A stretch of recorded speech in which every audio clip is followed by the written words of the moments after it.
বৃষ্টির কারণে ইংল্যান্ড বনাম স্কটল্যান্ড ম্যাচটি শুরু হয় নির্ধারিত সময়েরও ঘণ্টাখানেক পর। এই ম্যাচে ফেভারিট ইংল্যান্ডের বিপক্ষে টসে জিতে ব্যাট করতে নামে স্কটল্যান্ড। ইনিংসের শুরুটাও দুর্দান্ত করে স্কটল্যান্ড। পাওয়ার প্লে 6 ওভারে রান তুলে 49 বিনা উইকেটে।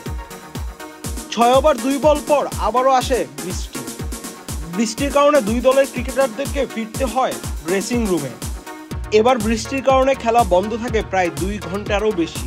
বৃষ্টির পর ম্যাচের ওভার কমে 10 ওভার নির্ধারিত হয়। স্কটল্যান্ডের দুই ওপেনারের দুর্দান্ত ব্যাটিংয়ে 10 ওভার শেষে বিনা উইকেটে স্কটল্যান্ডের সংগ্রহ দাঁড়ায় 90 রান। মাইকেল জোন্স 30 বলে রান করে 45, আর অপরদিকে জর্জ মুন্সি করে 31 বলে 41 রান। ডার্ক লুইস মেথডে ইংল্যান্ডের টার্গেট দাঁড়ায় 109 রান। প্রথম ইনিংস শেষ হওয়ার পর আবারও আসে বৃষ্টি। বৃষ্টির কারণে ম্যাচ শুরু হতে দেরি হয়।